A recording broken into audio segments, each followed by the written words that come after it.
le remaniement ministériel annoncé hier, annoncé samedi soir a marqué un tournant majeur avec le départ du général Jean-Baptiste Tine du poste de ministre de l'Intérieur et de la Sécurité publique, remplacé par maître Bamba Cissé.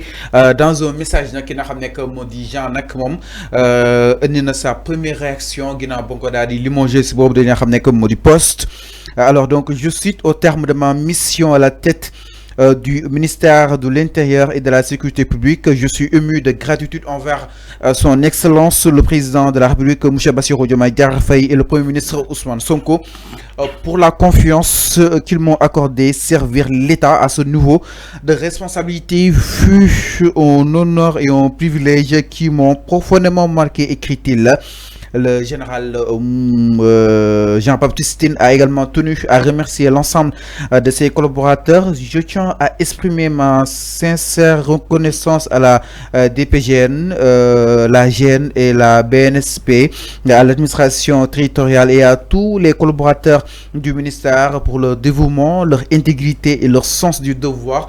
À travers eux, je salue la nation sénégalaise tout entière pour sa confiance et son soutien constant.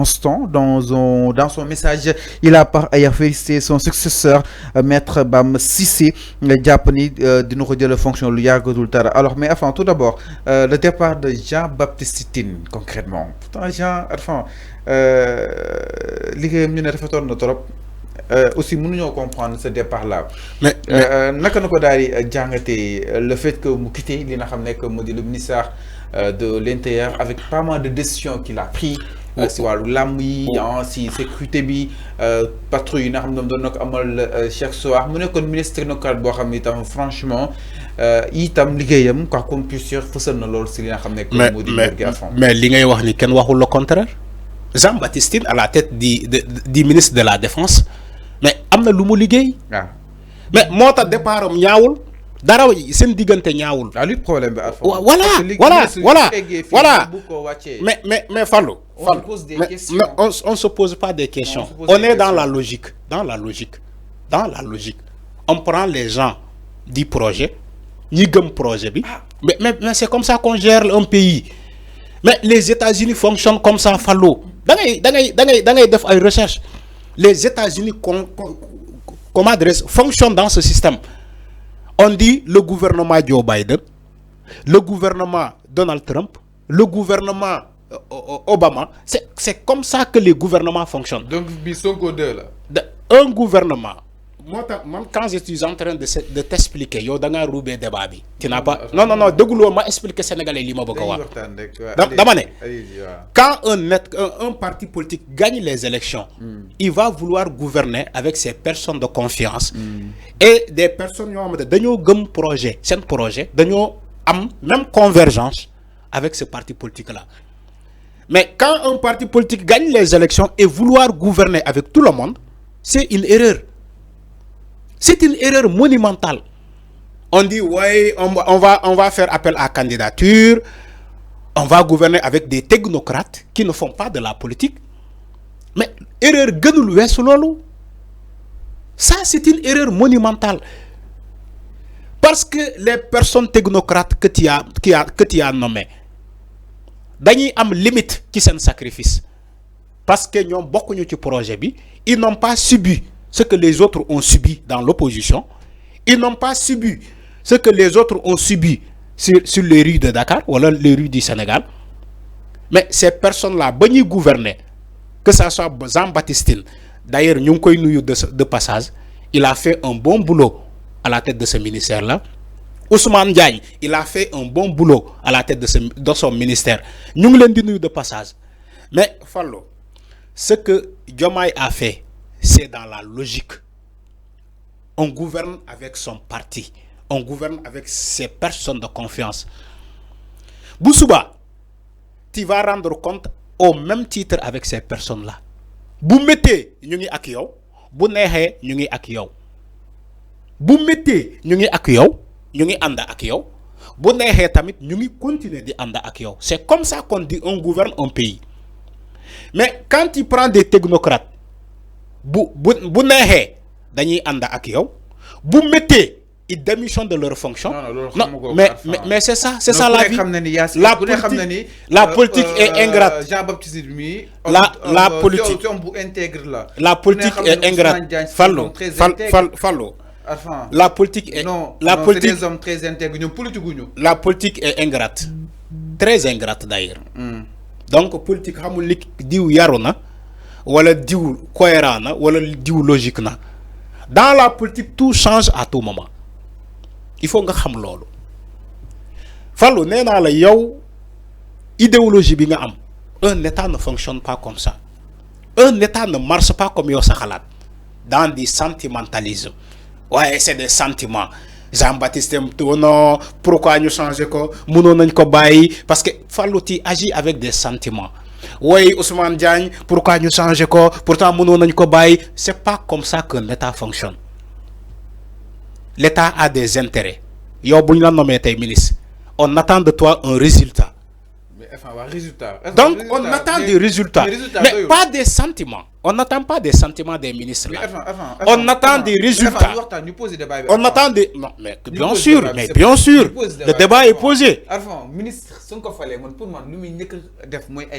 Mais résultats. Quelle que soit sa coloration politique. Oui, c'est des résultats. Quelle que soit sa coloration politique. Oui. Que Moufar. Oui. Signum ou alors que nous technocrate. En tout cas, c'est le résultat qui incombe. Oui. Ce fait que nous, mon général, nous résultats. Oui. Qu'est-ce qui pourrait justifier exactement son changement? Enfin, oui. C'est la question que je me pose. Oui. Donc, c'est le résultat qui nous incombe, mais pas n'importe quelle partie ou alors quelle coloration, quand même. Oui. Mais Fallo, pareil. J'étais pris l'exemple d'un match de football, une équipe de football, un premier 11 de départ, but joué. On voit même un joueur qui a marqué un but, qui est la première mi-temps. Il est changé en deuxième mi-temps. Un joueur qui marque un but en premier mi-temps, en deuxième mi-temps, il a changé. Tu sais pourquoi? La fraîcheur. On aura besoin de la fraîcheur des gens qui sont dans le banc. De la vision, de la profondeur des gens qui sont dans le banc, sur le banc. C'est comme ça un gouvernement. Maître Ousmane Diagne, amna fumu liguey amna fumu yem gis nga fumu yem on prend un autre on le remplace koko bu ñëwé Ousmane Diagne fumu yem mu accélérer la cadence pour que lenteur dafa am lenteur ci administration bi donc lenteur bobu nak ci administration bi la nouvelle équipe bi ñëw que ça soit dans les ministères là ñom bu ñu ñëwé dinañu mëna accélérer les choses ba lenteur yi amone nous devons combler ce gap-là. Mais le ministre de l'Intérieur, Jean-Baptiste, mais amna lu mu def amna lu mu deful. Non, c'est pas à moi de dire lu mu deful. Dama né ci ligéyam amna lu mu def. Amna lu mu deful. Lolu forcé la. Même dans la vie ça a toujours été comme ça. Maintenant, il appartient, je dis bien, fi may danelé mo am solo. Il appartient au président de la République, Bilen nommé, d'apprécier ses résultats. C'est l'appréciation du président de la République. Vous faites que Dieu ligue, mais li ma donne concrètement ci mom gisumako ma yaakaar ni que mën naa ko changer andi keneen mais je le fais tout simplement dama koy def parce que li laa doon xaar ci mom gisumako tellement comme ni ma ko bëggee wala defaluma ko comme ni ma ko bëggee donte amna lu mu liggéey mais je le change tout simplement j'amène quelqu'un